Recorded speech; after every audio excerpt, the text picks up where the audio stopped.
Queridos, quando eu pensava um pouco a respeito daquilo que Deus gostaria de compartilhar aos nossos corações hoje pela manhã, eu comecei a pensar, e eu não sei se você conhece alguém que passa por uma situação de preocupação hoje, nos nossos dias atuais, 2026, na nossa contemporaneidade. Alguém se preocupa aí? Você está preocupado aí também? Você conhece alguém que está enfrentando uma situação de desânimo? Você conhece alguém que enfrenta problemas com orgulho, com rebelião, com ansiedade, com depressão, com medo, com amargura, com falta de perdão, com inveja? Alguém que tem problemas com pornografia, com adultério? Eu não sei se você foi acompanhando essa lista e também não sei se você conseguiu identificar coisas, um ponto em comum entre todas essas condições. Queridos, essas condições, elas acontecem no nosso espírito, na nossa alma ou no nosso corpo? Você está sabendo de alguma coisa aí? Bota aí, porque o pessoal aqui ficou bem caladinho. Ajuda eles aí no chat, que eu acho que eles não estão sabendo direito. Mas, queridos, um ponto que temos em comum entre todas essas situações e condições é que elas têm uma origem na nossa alma. Não sei se você tem clareza, mas quando a salvação de Deus ela alcança o nosso coração, ela vem de encontro ao nosso espírito. A palavra diz que aquele que está em Cristo, nova criatura é. As coisas velhas já passaram e eis que tudo se fez novo. Deus ele não renovou, recauchutou, reformou o teu espírito. Deus ele criou um espírito novo para você. Deus ele te fez novinho em folha. Agora, eu não sei se você lembra também do dia que você passou por essa experiência de salvação. A maioria de nós, né, você levanta a mão, vai lá na igreja e você confessa a Jesus como Senhor da sua vida, crendo no nosso coração. Parece que aqui do lado de fora não acontece tanta coisa, mas dentro a Bíblia diz que nós somos transportados naquele momento de um império de trevas e passamos a fazer parte de um reino de luz e amor. Por fora, nossa alma, nosso corpo, parecem ser os mesmos, mas a Bíblia nos garante que Deus fez uma obra dentro de nós. E por mais que nós não possamos ver com os nossos olhos naturais, você não pode nunca esquecer que você é uma nova criatura. Deus, ele te fez um novo espírito. Deus, ele te recriou. Não importa o que o inimigo queira dizer para você, não importa o passado que ele queira resgatar sobre a sua vida, não importa nada, nenhuma amarra que ele queira fazer presente no teu dia a dia, você não precisa ficar amarrado, porque você é nova criatura. Diga comigo, eu sou novinho em folha. Agora abre comigo lá em Romanos, no capítulo 12, para a gente ler junto um pouco a respeito de algo que a Bíblia vai falar.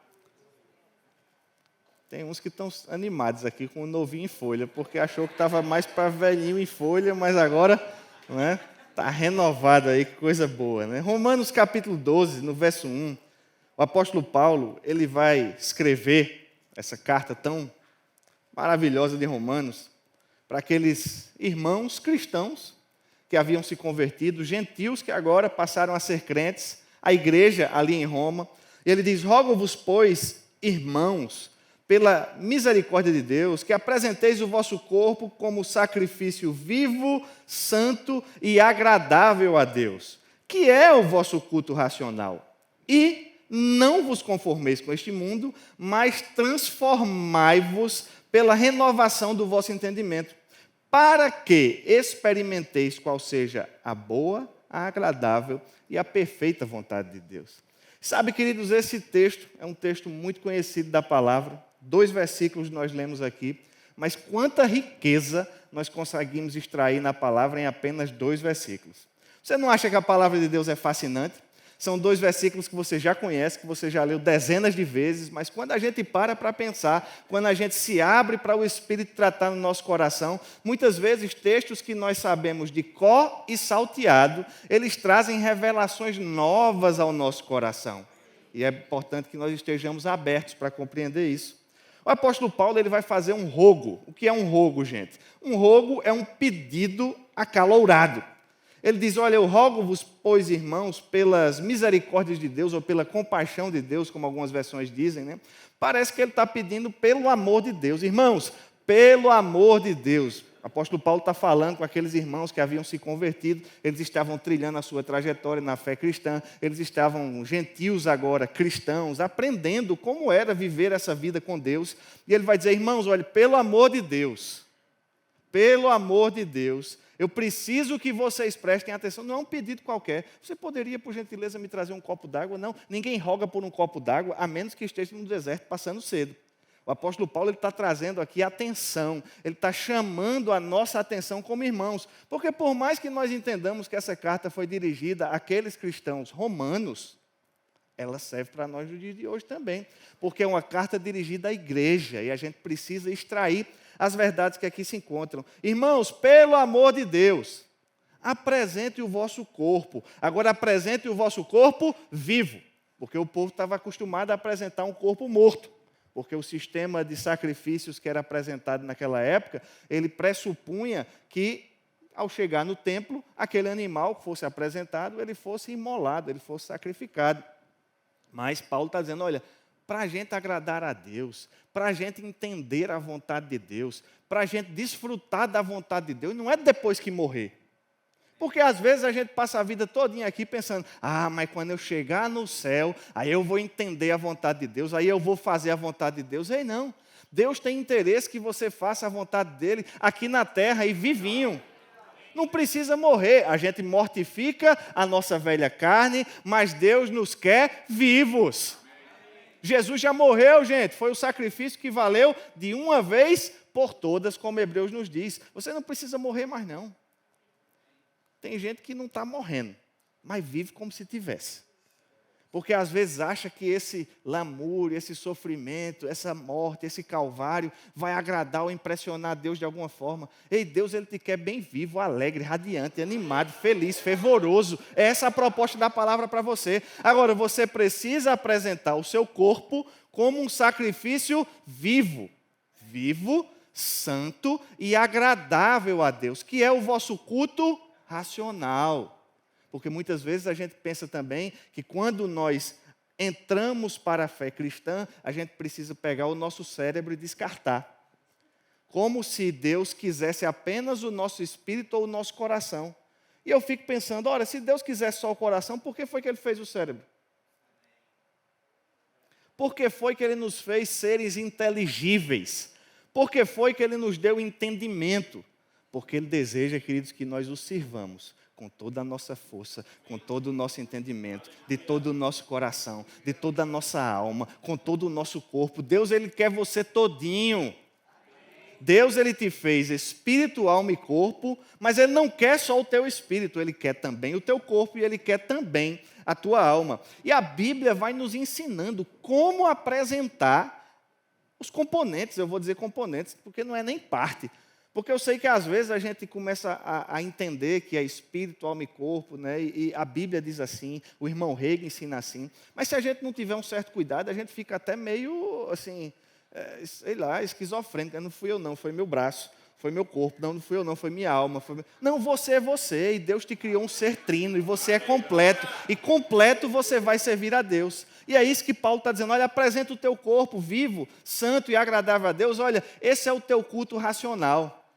Agora, não se conforma com esse mundo.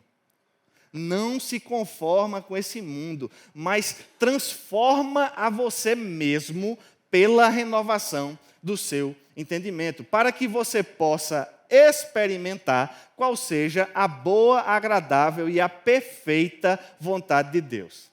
Quem é que tem desejo aqui de experimentar a vontade de Deus aqui nessa terra? Não é curioso, queridos? O apóstolo Guto, ele pregou semana passada aqui, né? E ele fez um comentário, ele mencionou a respeito da importância da nossa alma para compreendermos a vontade de Deus. E aquilo me deixou pensativo desde então. Porque você já parou para pensar que mesmo sendo uma nova criatura, um espírito recriado, que o próprio Deus fez, novinho em folha, você pode viver sem experimentar a vontade de Deus aqui na terra?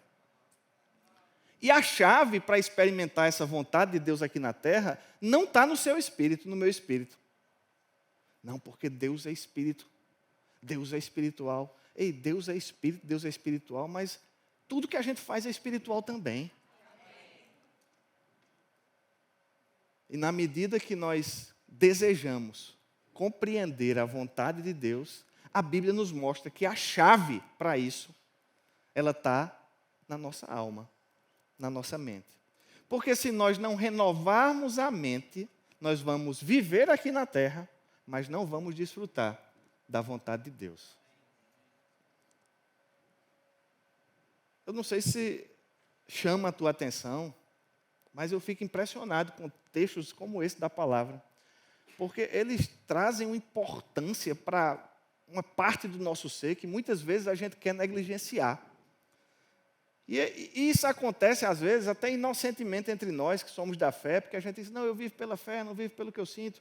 Beleza, é isso aí, a gente não vive pelo que sente, a gente vive pela fé. Mas o nosso sentimento, o nosso pensamento, a nossa alma, o nosso ser, ele foi idealizado assim por Deus. Às vezes parece que a gente carrega um pensamento de que Deus fez o espírito e mandou para outro departamento botar a alma. Eu não vou nem dizer que departamento é esse, porque às vezes, né, tem gente que fica mais preocupado. Mas foi Deus, meu querido, que criou a tua alma, e Ele deseja que você tenha uma alma saudável, uma mente saudável. Nós temos a mente de Cristo, nós podemos viver longe de medo, longe de ansiedade, longe de depressão, longe de fornicação, longe de adultério, longe de pornografia. Nós podemos viver longe da depressão, sem amargura, sem problema com falta de perdão. Nós podemos vivenciar a vontade de Deus aqui na terra. Seja a tua vontade aqui na terra, como ela é no céu. Agora, como é que a gente vai fazer? Período disse aqui outros dias, né? Como é que a gente vai trazer a vontade de Deus lá de cima aqui para baixo? Pelo que eu estou vendo aqui, parece que passa por aqui. Passa pela nossa mente. Eu trouxe aqui 4 livros para recomendar para você, para a gente ler esses livros. E eu fiquei pensando hoje de manhã, meu Deus, mandei mensagem para a Sami, pedi ajuda. Eu só tinha 2, achei 2 lá em casa, os outros 2 parece que alguém emprestou e a gente não achou mais. Né? Mas aí eu pedi ajuda a Sami, e aí Sami trouxe. E eu fiquei pensando, rapaz, 4 é demais, eu devia indicar pelo menos só 2. Mas depois eu fiquei pensando, são 4 que dá 1, né? Porque é 4 bem fininho. Uma mente moderada e disciplinada, Nancy Dufresne. Pensamento certo ou errado, do irmão Reagan. Caminho de Deus para a saúde mental, Rick Renner. E Dominando o Silêncio, Doug Jones. 4 que dá 1, gente. A gente gasta tanto tempo lendo besteira na rede social. Dá para ler 4 livros fininhos. Dá para investir na sua saúde mental. A rede social só vai deixar a sua cabeça mais desorganizada. Eu não é uma profecia, nem que eles, não é que eles queiram também isso, mas a forma deles deixarem a gente dependente é desorganizando os pensamentos para a gente ir lá o tempo todo e recorrer a esse auxílio da rede social. É por isso que você nem sabe por quê, mas já bota a mão no bolso assim para puxar o celular, já desbloqueia. Eu vim ver o que mesmo aqui? Né? Porque a nossa cabeça está ficando condicionada, é uma engenharia que é desenvolvida para nos deixar cativos. E o irmão Doug Jones ele diz o seguinte, se você não deixar seu pensamento cativo, o seu pensamento vai deixar você cativo. E aí você escolhe quem é melhor ficar cativo, se é melhor você ou o seu pensamento. Então tem essas 4 recomendações de leitura aqui, todos eles você vai encontrar em verboshop.com.br, certo? Dá uma olhada lá. Eu quero fazer algumas leituras aqui para nos ajudar a entender um pouco mais sobre a renovação da mente. A irmã Nancy, ela diz assim, renovar a mente é dar a ela uma nova maneira de pensar. Capítulo 1 do livro Uma Mente Moderada e Disciplinada. Quando você renova a sua mente com a palavra de Deus, você está tomando os seus pensamentos e fazendo dos pensamentos dele os seus próprios pensamentos. Você está substituindo a antiga maneira de pensar pelo modo como Deus pensa. A palavra de Deus é o seu pensamento. É o seu pensamento. Ao se alimentar e praticar a palavra, você estará renovando a sua mente. Renovar a sua mente é dar a ela novas definições. definições divinas ao invés de definições humanas. A mente não renovada, carnal, ela irá debater, argumentar, discutir contra a palavra. Mas a mente renovada vai concordar com a palavra de Deus. Sua mente deve ser renovada para que então ela possa concordar com a palavra e com a fé que está em seu coração. Não se opor, discutir ou argumentar com ela. A mente pode ser renovada para ter pensamentos de fé. Como meu pai espiritual declarou, um gigante espiritual é alguém cujo coração e mente concordam entre si. Renovar a mente com a palavra de Deus é um processo diário e não algo que acontece da noite para o dia. É um processo que deve ser executado diariamente pelo resto da sua vida. É um processo vitalício. Pensar errado leva a crer errado. Crer errado leva a falar errado. Falar errado abre a porta para que coisas erradas aconteçam. Quando você pensa, crê e fala errado, você dá lugar ao diabo. Mas quando você renova sua mente com a palavra e substitui seu pensamento errado por um pensamento certo, então você crê e fala certo, mantendo a porta fechada para o inimigo. Olha que coisa interessante. Uma mente moderada e disciplinada. O irmão Reagan, ele vai falar um pouquinho disso aqui também nesse livro, Pensamento Certo e Pensamento Errado. Ele vai explicar como a nossa confissão, a nossa fé e as nossas ações, elas estão interligadas e elas são moldadas pelo nosso pensamento. Porque primeiro a gente crê, para depois a gente falar, para depois a gente agir. E as nossas crenças, elas são oriundas da forma como nós pensamos, gente. Então não dá para ter uma fé forte com um pensamento fraco. Não dá para ter uma fé forte com pensamento fraco. Esse aqui fica a recomendação também de leitura, né? Eu vou avançar com você aqui, quero fazer um bom uso do meu tempo, e me perdoe se eu vou ler com uma certa velocidade. Procura botar, se for o caso, o vídeo um pouco mais devagar, mas é só para a gente aproveitar o tempo aqui. Tudo que você faz, livro de Rick Renner aqui, um capítulo que é escrito pela Kylie Oakes Gatewood, certo? Capítulo 3. Tudo que você faz começa com um pensamento. Os pensamentos podem ser classificados em dois grupos: pensamentos de vida e pensamentos de morte. Os pensamentos de morte, nem sempre são extremos como mate-se. Mas pensamentos mortais podem ser qualquer coisa contra Deus, contra a unção, contra Cristo ou contra a vida. Você pode ser livre das mentiras que o diabo envia para roubar, matar e destruir. E é vital que você lide com esses pensamentos, ideias e sugestões rapidamente, de maneira alinhada com a palavra de Deus, porque seus pensamentos determinam suas emoções. Suas emoções determinam suas decisões. Suas decisões determinam suas ações determinam seus hábitos, e seus hábitos determinam seu caráter e quem você é. Está muito na moda falar de hábito, né? E às vezes a gente está doido para mudar um hábito, quer mudar uma coisa que a gente não consegue, que não consegue, abraçar um hábito bom, desfazer de um hábito ruim. Mas tudo começa, naquilo que a gente pensa. Às vezes a gente está tentando resolver aqui fora, mas a gente não consegue porque aqui fora é somente um reflexo daquilo que está aqui dentro. E é por isso que Deus diz, olha, você nunca vai experimentar a minha vontade aí na terra se você não lidar bem com seus pensamentos. Não é uma questão de ter muita fé ou de ter pouca fé. Não é uma questão de ter um bom comportamento ou um mau comportamento. Porque Deus mesmo entende que se a gente cultivar uma saúde mental com pensamentos da palavra, nós vamos conseguir reagir bem, agir bem, nos comportar bem e esse comportamento vai moldando quem nós somos. A questão é que, às vezes, a gente está preso num comportamento que foi moldado ao longo de anos, por meio de pensamentos que nós cultivávamos, e agora a gente quer mudar uma forma de se comportar, mas a gente não volta para a raiz do problema. E aí, agindo aqui, diferente da expectativa da palavra de Deus, ao invés de nos aproximarmos, nós vamos fazer o quê? Nos afastar da vontade de Deus. Eu quero pedir uma imagem aqui, que a mídia me ajude, por favor, né, tentar traduzir aqui um pouco daquilo que a gente está falando a respeito de pensamentos.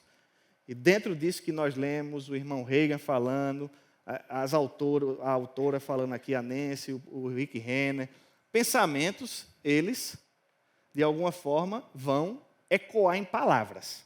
As palavras, elas vão trazer para nós ações. Todo mundo entendeu isso? As nossas ações, fazendo um raciocínio reverso aqui, elas são frutos das nossas palavras, e as nossas palavras são frutos dos nossos pensamentos. Tiago, mas eu estou insatisfeito com as minhas palavras, eu quero declarar coisas novas. Começa mudando. Espera aí, rapaz, ajuda aí, volta aí. Tira essa última seta aí. Aê, obrigado. Foi um spoiler, mas daqui a pouco a gente vai chegar lá. Eu estou insatisfeito com meus pensamentos, estou insatisfeito com minhas palavras. Então a gente precisa, primeiro, mudar a forma que pensa. Eu estou insatisfeito com algumas das minhas ações, então muda a forma que você fala por meio da renovação do teu pensamento. Agora, o apóstolo Guto falou aqui também semana passada, a respeito de uma frase, se eu não citar corretamente, o senhor me ajuda aí. Assuma uma alegria que você não tem e logo sentirá a alegria que assumiu. Porque muitas vezes, queridos, a gente entende somente essa parte do diagrama, mas se a gente não consegue voltar para a origem, sabe que existe algo ao teu alcance que pode ser feito para poder mudar esse ciclo? E aí é justamente onde essa seta ela entra. Jesus está falando sobre isso lá no livro de Mateus, no capítulo 6, e ele vai dizer, olha, por isso vos digo, Mateus, capítulo 6, verso 25. Por isso vos digo, não andeis ansiosos pela vossa vida. E você sabe que a ansiedade é uma coisa que hoje você fica até constrangido de não sentir. É ou não é? Porque se alguém conversa com você e você não está ansioso, ou você é leso, parece que você é leso, não está percebendo a situação, né?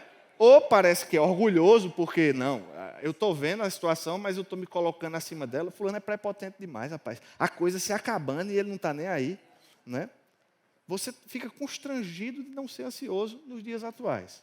Mas Jesus está dizendo, olha, por isso vos digo, não andeis ansiosos pela vossa vida, quanto ao vez de comer ou beber, nem pelo vosso corpo, quanto ao que é a vez de vestir. Não é a vida mais do que o alimento e o corpo mais do que as vestes?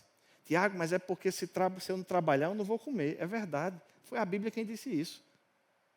Mas foi a mesma Bíblia que está dizendo que Deus cuida de você. Então, por mais que você trabalhe, isso não te dá o direito de ficar ansioso. Isso não te dá o direito de deixar as preocupações da vida consumirem o seu juízo. Isso não te dá o direito de ficar preocupado, de viver aquela vida desgraçada, ansiosa, preocupada. Ei, não, Deus tem uma vida de paz para você. Deus tem uma vida de sanidade, de saúde mental para você. E Jesus está dizendo que você pode, diga comigo, eu posso. Coloque no chat aí, eu posso. Você pode não viver ansioso.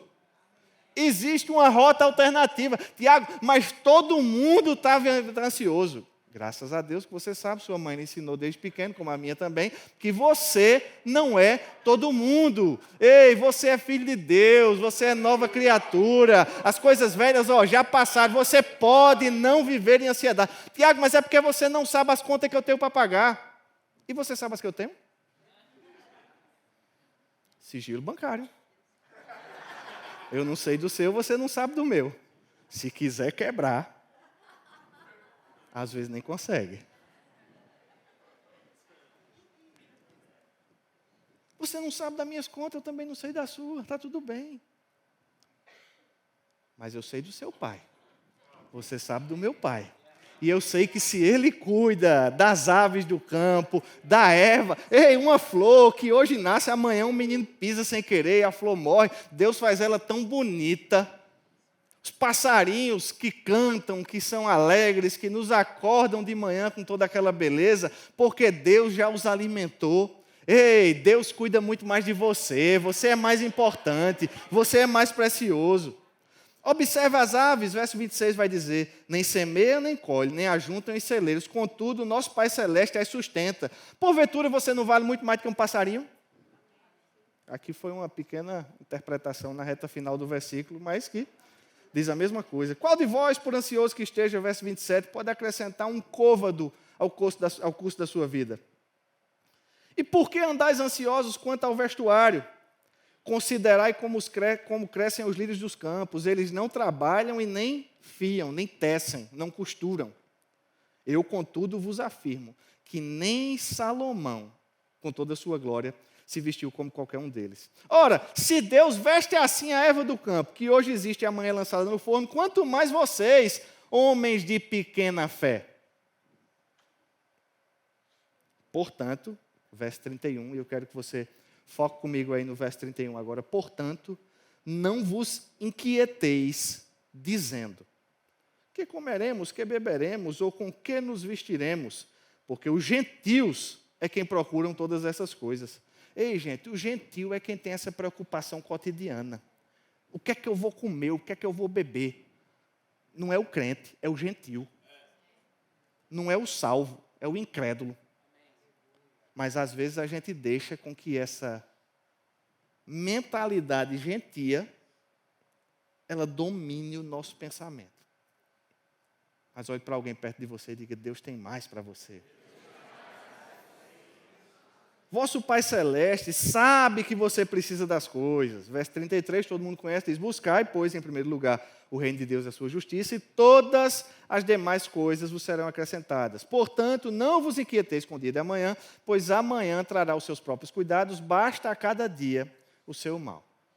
Agora eu quero voltar com você um pouquinho, eu sei que todo mundo já conhece essa passagem, para pensar um pouco sobre o verso 31. Porque o verso 31, ele vai dizer que nós podemos adotar uma postura de ansiedade, que é isso que o texto vem discorrendo, que nós não devemos, porque Deus cuida de nós, mas que nós podemos nos inquietar. E a Bíblia diz como é que nós nos inquietamos. Dizendo. Hoje, a ciência diz que se você agir conforme um estado que deseja, você vai desfrutar das emoções que esse estado produz. É um pouco daquilo que o apóstolo Guto citou na semana passada, né? Assuma uma alegria que não tem. Às vezes a gente se alegra com algo que aconteceu. E essa alegria vai produzir um fruto. Mas muitas vezes, se nós não estamos conseguindo ver como aquele fruto vai ser produzido, a gente deve se alegrar também. Ah, mas eu não estou sentindo vontade de se alegrar. Então, se alegre, porque aí você vai passar a sentir vontade. Às vezes a gente pensa que a gente ri porque é feliz. Mas talvez a gente seja feliz porque ri.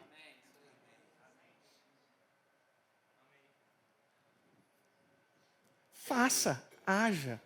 E é isso que a palavra está dizendo. Volta aqui o diagrama, por gentileza, na tela. A palavra está dizendo que se eu disser, eu vou me inquietar. Então, as nossas ações e as nossas palavras, elas também vão gerar pensamentos. Embora o pensamento seja a origem das palavras que trazem ações, se eu não estou conseguindo pensar bem, eu falo e ajo, porque isso vai impactar na maneira como eu faço, como eu penso. Positivamente ou negativamente, como Jesus está dizendo aqui. Jesus está dizendo: não vos inquieteis dizendo. Ou seja, se você fala, você se inquieta. Agora, isso só deixa ainda mais forte a necessidade de nós dominarmos os pensamentos. Seja por meio da maneira que nós falamos, seja acolhendo ou não os pensamentos que são sinalizados para nós. E eu vou correr o risco de ser repetitivo, mas vou indicar novamente essas 4 leituras para que você possa entender o que a palavra de Deus diz, dominando o silêncio, o caminho de Deus para a saúde mental, pensamento certo, pensamento errado, uma mente moderada e disciplinada. Porque tem gente gastando, com terapeuta, psicólogo, psiquiatra, e nada contra, isso é maravilhoso, são ferramentas que hoje estão à nossa disposição para poder nos auxiliar, às vezes, a sair de uma condição que a gente não consegue. Ei, mas a nossa solução não está no psiquiatra, não. A nossa solução não está no terapeuta, não. A nossa solução ela está na palavra de Deus. A Bíblia já está dizendo como nós devemos organizar a nossa vida mental. E nesse sentido eu quero fazer referência a algumas instruções que o capítulo 7 desse livro ele diz. O pastor Doug Jones ele vai falar, porque às vezes, nós adotamos uma postura muito passiva em relação aos nossos pensamentos. A gente se sente passageiro da nossa mente. A gente se sente vítima do nosso entendimento. Parece que a gente não controla aquilo que passa na nossa cabeça. Parece que é o inimigo que está ali brincando com os nossos pensamentos. O inimigo, ele manda a seta. E talvez o fato de nós nunca conseguirmos desfrutar da vontade de Deus aqui na terra, a menos que façamos um ajuste na nossa mente, é porque é no campo mental que o inimigo tem um acesso direto.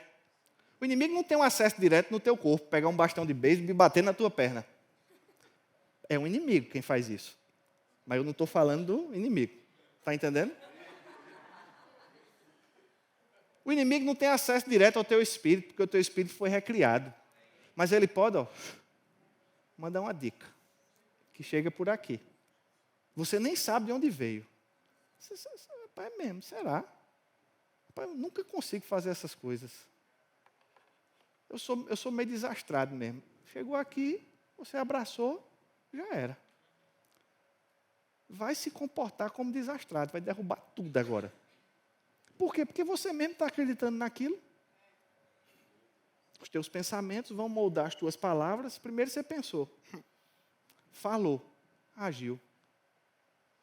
E o pastor Doug Jones, ele vai nos ensinar a identificar e combater os nossos pensamentos. Ele diz, olha, identificar um pensamento como inimigo é o primeiro passo para a proteção da nossa mente. O segundo passo é apagar aquele pensamento. Porque às vezes o pensamento vem de nós, às vezes vem da situação que nós vemos.